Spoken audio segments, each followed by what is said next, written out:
the evolution of coming from a sales customer. All right. Yes, you're going to continue our relationship, our working relationship through our service department, but we want to elevate, evolve our relationship into a community relationship. And, and that is that takes some serious investment socially, right? Welcome to the Coffee with Jeff and Jason podcast. Tune in for freshly brewed discussion on everything you need to know regarding the automotive industry. Here's your hosts, Jeff Tessier and Jason Harris.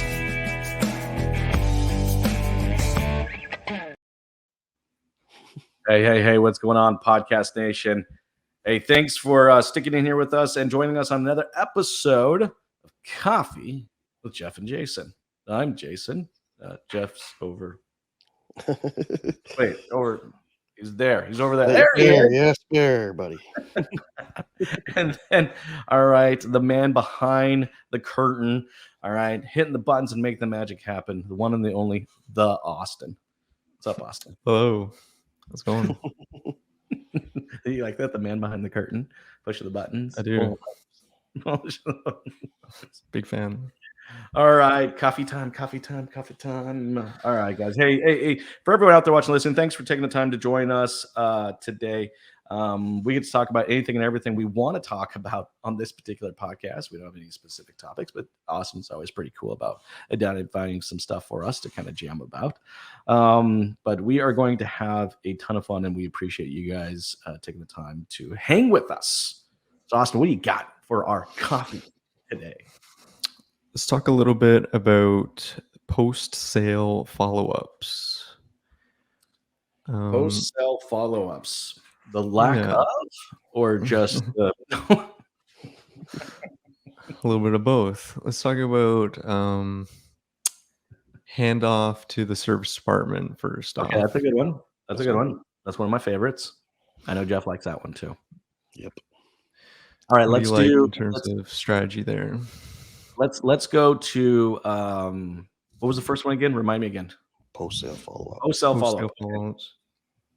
See, I had to get you to remind me of it because I'm trying to actually think of a dealership that has a successful one.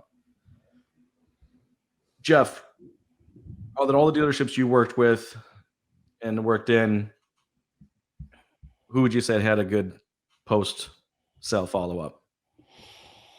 A BMW store that I worked at about 20 years ago. All right. What was it? They used a program. It was early stages of 180, the guy that developed it. I think it was called Justin back then. But they were very keen on making sure that was successful because I think it was called ACT. And I can't remember what it stood for, but that was their CSI at BMW. Okay. And when a customer got a CSI, whether it was from service or sales, I don't know how they randomly selected. There was a short survey and a long survey. The long survey was like 8 pages front and back. Holy cow. And it was huge money for the dealership, right? So they built a process around making sure that there was that follow-up. They had a team that would actually take over and, call the customers afterwards. And then they would keep giving them calls thereafter. We saw you're coming in for service this week. And we always knew what was happening, right? So that was kind of a good feedback that way. But you're right. It's something that lacks a lot, right? Here's your keys. Here's your car. See you later. Then there's the survey. Yeah. Honestly, that's what I'm thinking. I'm thinking out of most of the dealerships I've ever worked with or consulted with, it's pretty much like, here's the keys. Let me walk around the vehicle, and they do a good job. Don't get me wrong. Yeah. There's, and then, like you're going to get a survey in the mail or email, whatever it is. Right. But that was about it. I did have a couple though that I think there's one in particular that I think always did a really good job socially getting them connected into the community. Because really, what's the next step, right? Think about this for a second. Like, what is the ultimate goal? All right. Once they leave the dealership, now we're in the world of what? Retention. We need to retain them as a customer. And yes, they have a warranty on their vehicle, and there's a significant part of their first year or 2 or 3 of retention is because of that warranty, right? But I mean, this is where, it's right. Is the retention like, do they just keep coming back to you because they have to, or do they keep coming Because they back to want you to. because they want to?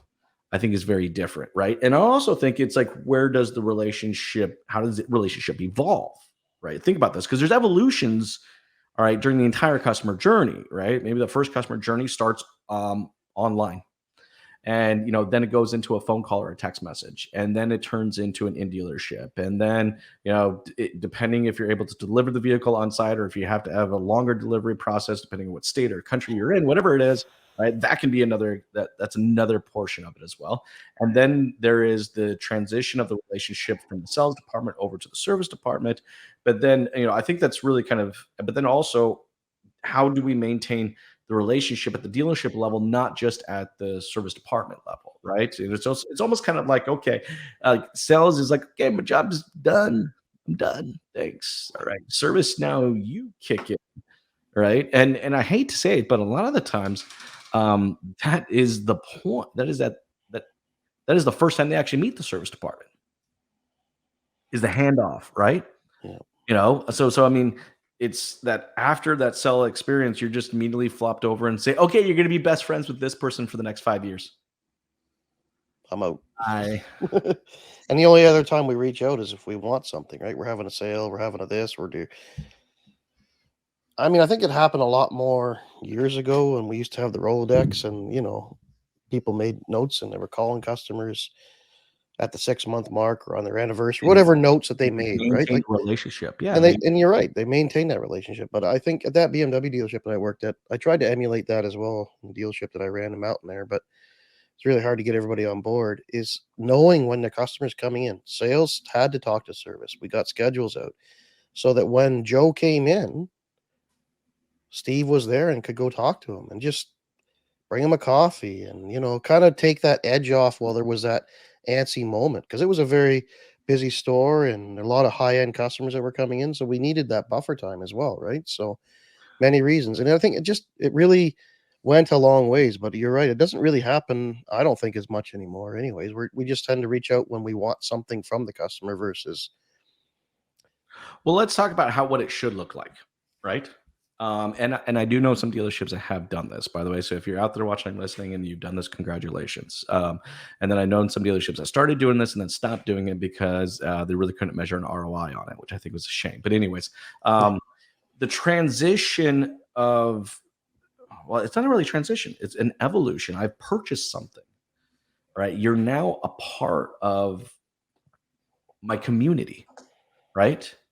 I kind of think about it. You buy something, all right, from a brand, you kind of become a part of that brand, right? And depending on how much you love that brand, you might wear their t-shirt or their hat or whatever, right? Like, you become a part of, and let's say, since you use BMW, it's a great example, right? BMWs have retail stores inside their dealerships, shirts, hats, blankets, coffee mugs, Bikes, whatever. bicycles.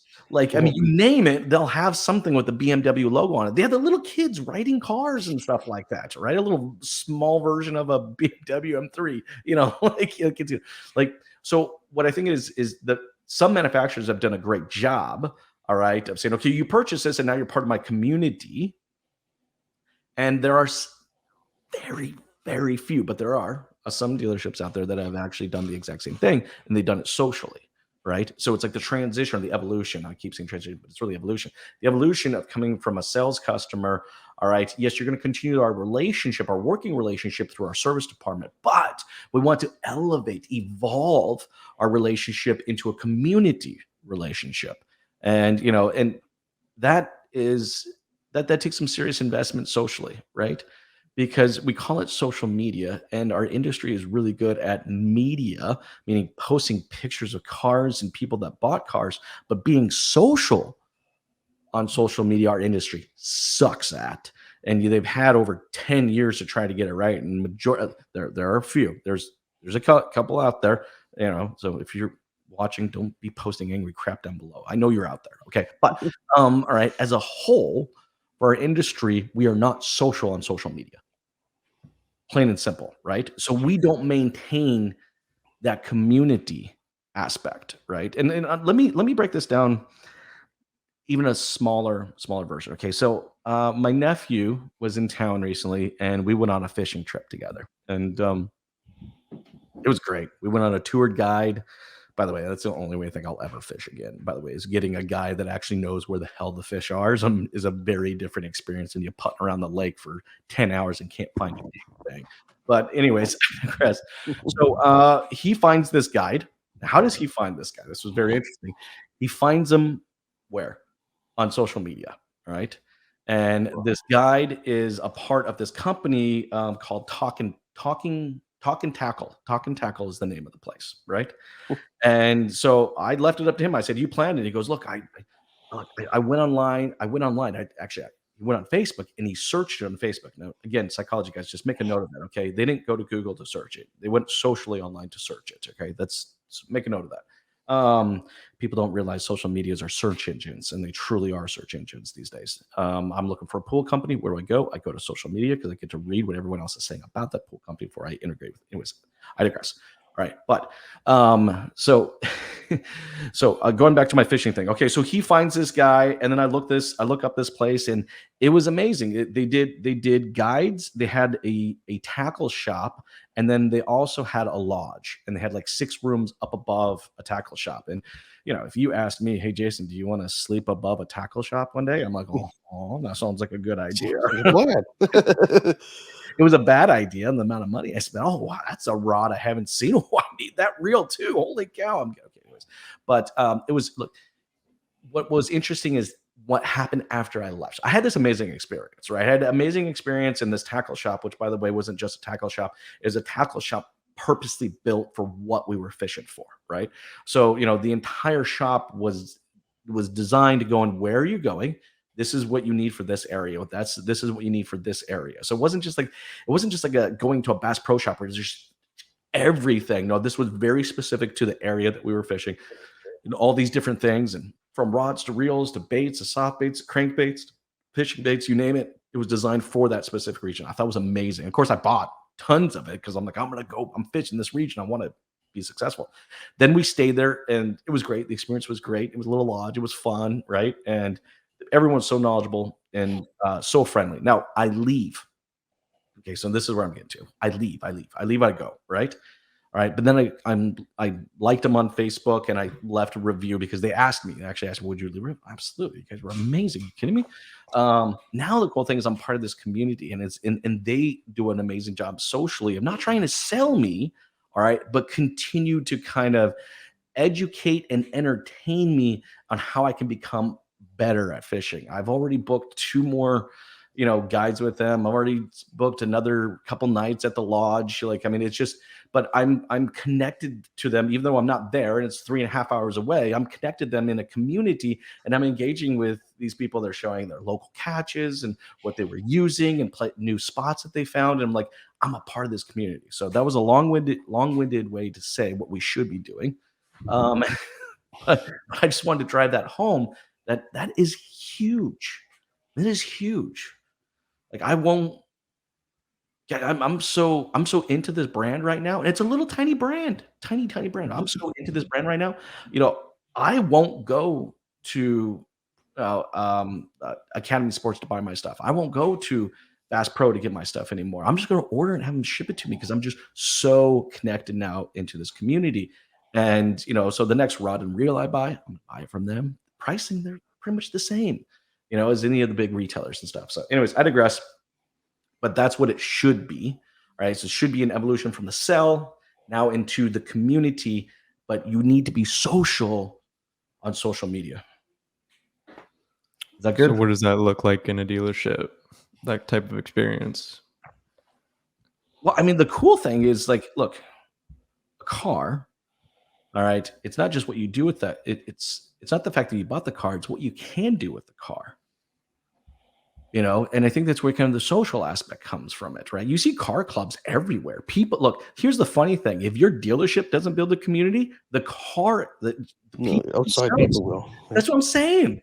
Like, I'm not pulling this out of my butt and just saying, like, this is a good idea, guys. Like, the fact of the matter is that if you don't build a community, the people themselves will build a community. Look, a vehicle anymore, for some, is just a form of transportation. I understand that. But for the large majority of people out there, the vehicle is way more than just a piece of transportation. It is a part of how they identify themselves to the world. What kind of vehicle I'm driving, everything from an electric vehicle to a big vehicle to a fast vehicle to a small vehicle to it's just it's who I am. And you will see, dude, you'll see car clubs for Kia Rios. We're talking about one of the most boring vehicles in the world. You're gonna see, what was one of the? There was a car club for Hyundai Elantra owners. Wow. That's what I'm saying. Like the community, people will build a community around a brand or product that they purchase. All right. If you don't build that community, somebody else will. Now, if you're the one that builds that community, oof, there's so many things you can do with that community. All right. Your retention is going to go through the effing roof. You're going to bring in new business into the community, but it takes work, right? It's think of it kind of like it's like if you kick it old school, it's like running a forum. Like, hey guys, before social media, we had this thing called forums. Now I'm seriously aging myself. Or you had a forum, and a forum was just a group of people that like to talk about a specific subject. I think it'd be everything from chess to cars to a movie.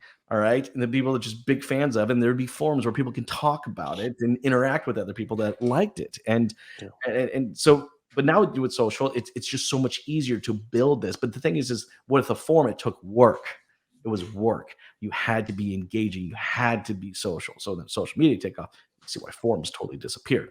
But anyways, I digress. Build the community. So what does it look like for a dealership to build the community? It's no different than I think what the car clubs do. All right. The content that you're sharing is to encourage people to enjoy their vehicles beyond just the fact that they are transportation methods of just A to B, right? Like, what else do you enjoy? How do you like to enjoy it? Where do you like to enjoy the vehicle? And it could just be simply the wares, right? What does it look like? All right, here's the farmer's market I'm going this weekend, and this is the drive-in movie theater I went last weekend, and here's your vehicle can be a vessel for experiences. And if you document that, people are going to be attracted to that, and they will want to be a part of that. That's you then creating a community. That sounded good. I'll go with that. When you said people buy vehicles because it says something about who they are as a person, Sure. I was thinking about how Tesla has sort of become like a status symbol for the younger generations. Like if you own a Tesla, Absolutely. Like, it says You're you're an influencer. cool or you're popular, or it almost feels like how iPhone became. It's kind of like Tesla's like owning an iPhone. Like you're part of the cool kids club, and Because all it's the sort cool of kids are driving Teslas. Like all the YouTubers and influencers, exactly. they all drive Exactly. Teslas. So do you think Tesla had a hand in creating that sort of I wouldn't be surprised. status symbol type feeling, and how can sort of other brands do that? Either the technology itself became the status symbol in the sense of the experience the technology brings, but it was also, I think, highly an influencer thing, right? Like, so it's funny you say Tesla, Austin, because both my kids want a Tesla. And I'm like training somebody. I'm like, do you know what it's going to take? Like, they think their first car is going to be a Tesla. Austin, they think their first car is going to be a Tesla.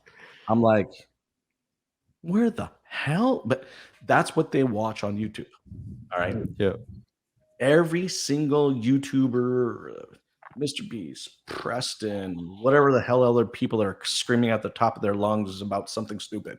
They're all driving a Tesla, and they just and the fun thing is these people are all young. They're all 17, 18, 19, 20. They're all, and they're just thinking that is what I'm going to get. And, it's funny enough, I was at took my son to a soccer, to soccer that was, they practice at this high school, this private high school, not too far from us.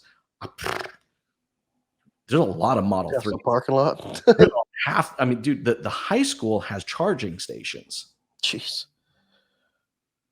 That's how many people are. Anyways, but yes, that was a good one. That's a good one to point out, right? Like, it's just at what point in time does that status become more than a status, and it becomes kind of like a social kind of status. It's a social status, right? It's I'm somebody because I drive this. But we've seen that happen all the time. Jeff, you remember when we were kids? That was the same way, right?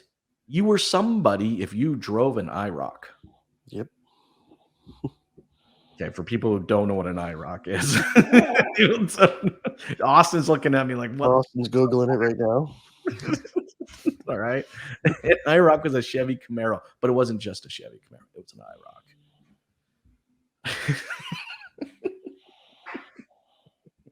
I bet you Jeff owned an IROC. No, I wanted to. I bet you also had a mullet too at one point. No, that never happened. Is an There you IROC? go. There you go, dude.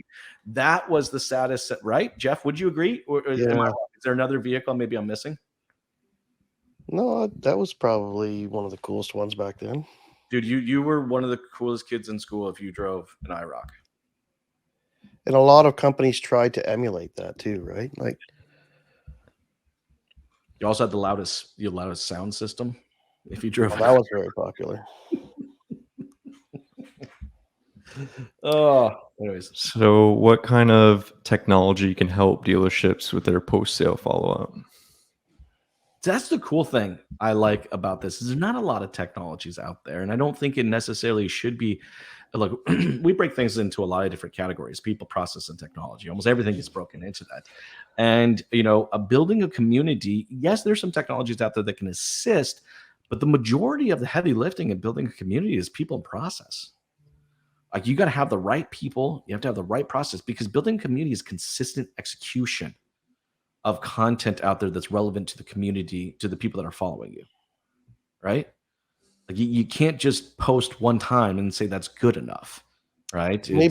Maybe you could get instead of asking only for the survey, you get the customers to do what you said earlier, right? When you're at the drive-in or when you're at this or that, post about your experience with the vehicle or you know what I mean? So that the customers are actually posting for you too. Oh yeah, well, that's what I'm saying. You building a community around a product that you sell. And it's funny because it's funny because I think the way I purchase things right now, I almost in reverse do the opposite. So I'm kind of playing with the idea of buying a pool, which is a wild experience to try to map out, right? Like, so many options, so many different costs, so many different ways you can do it. Do you go saltwater? Do you not go saltwater? And it's just like, I need to educate myself right now.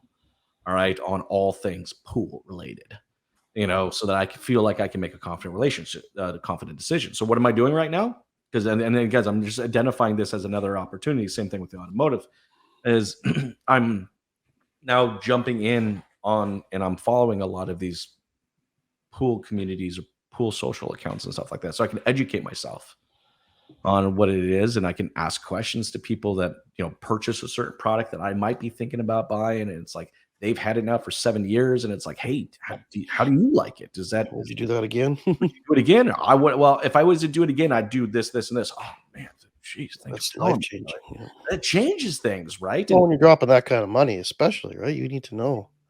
It's the same price as purchasing a car. Yep. Right. And I think there are people out there in the exact same way. Exact same thing. What they're doing is they're looking at purchasing a car and they're reversing, all right, the process. All right. They're going out to these communities to learn about what these people think about these cars and how, they've now owned them for 7 years. They put 100,000 miles on them. So how is it? It's like, well, you should expect this around this time. I mean, that's how I turned out not buying an Audi. I, at one point in time, thought about buying an Audi, and then I heard about this magical thing called a timing chain, not a belt, a chain. All right, where literally the entire car has to come apart. All right, so that they can replace this singular chain that sits on the backside of the engine. And I'm like, nope. I'm like, Not interested. I'm not going in. Same reason why I bought the boat that I bought. I didn't buy the supercharged version of it because of when I went into these communities and I started learning things. People were telling me they were rebuilding their superchargers every 2 years at a cost of $4,000 a supercharger. I was like, nope, not into it. Anyways, I digress. I just can't express enough how valuable it is for a dealership to build a community and to actually be social on social media, not just do the media portion and check out the proverbial box that you got your social media done. Congrats. Anyways, there was another one we were talking about, and I only got a few more minutes in this episode, but I did want to bring it up because I know Jeff's got thoughts on it too. Is the service handoff. Handoff, yeah. Jeff, play it out. What's your thoughts, man? Well, to me, that's a crucial experience, right? Like even what we used to do is at the time of sale, we would introduce them to the service department because they were likely going to be there at that time, right? Or we had a picture at the desk so that they knew where to go exactly. And again, it didn't happen 100% of the time, but 90, 95% of the time. And that made the customers more comfortable, who they were going to be talking to, what the process looked like.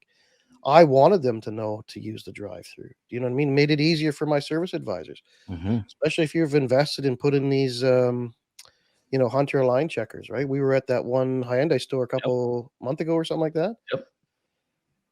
Beautiful drive-through. The service advisors are all lined up in there. We were there for an hour. Did you see a car pull in there? Nope. Why is that? Because maybe they're, customers aren't really aware of how the process should be. And if you've invested $100,000 into that machine, you want to use it, right? Oh, true. Because the drive-through was actually on the back side of the dealership, not on the side of the dealership. It was just a bit weird location. So it wasn't super obvious when you drove in. That's an education process, right? Right. You can easily overcome that. So I think to me, it's setting it up from the beginning so that they felt comfortable. The customer, when they met in person, they got that extra reassurance. To me, that was the key. So I had this manager who I think was a complete dick. But now looking back, I thought of him at the time. I thought he was a total prick, right? Like seriously, like if I had to go to him to get numbers, I was just grinding my teeth the whole way, right? But he was a monster stickler for process. Just ex-military, understandable. But I remember you'd have to come in, and if you were on his team, now you understand this is a big dealership, multiple managers, multiple teams, blah, blah, blah. If you're on his team, you had to execute the meet and greet verbatim to him before you could hit the sales floor. And if you couldn't do it within 3 tries, you got sent home. Wow. Just plain and simple. Got sent home, right? So as you can see, a lot of people thought this guy was a prick.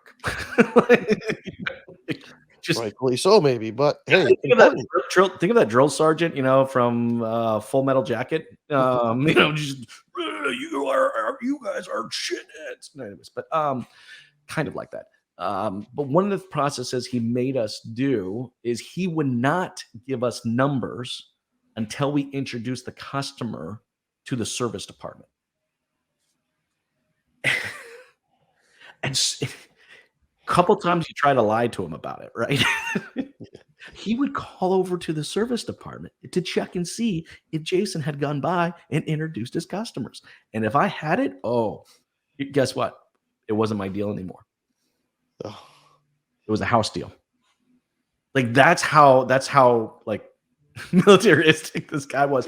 But it is what it is. So okay. So let me explain to you the service intro, right? So take the customer out on the test drive, come back from the test drive. We park kind of closer to the service department, right? Walk through it. Walk through the service department. I kind of tell them about how many bays and how many technicians we have, what our hours are. I pinpoint one of the advisors. I'm like, Becky, there's Becky. Becky's going to be your best friend once you guys take ownership of the car later today. Assumptive close, right? I would also, that helps to seal the deal too, right? Because you're not afraid to go the back door. It did, right? And it was so, but the funny thing was it was done before numbers were even presented. And with his philosophy, he believed that just built the additional value necessary to do business at this location versus the other 7 locations in town that sold the exact same product.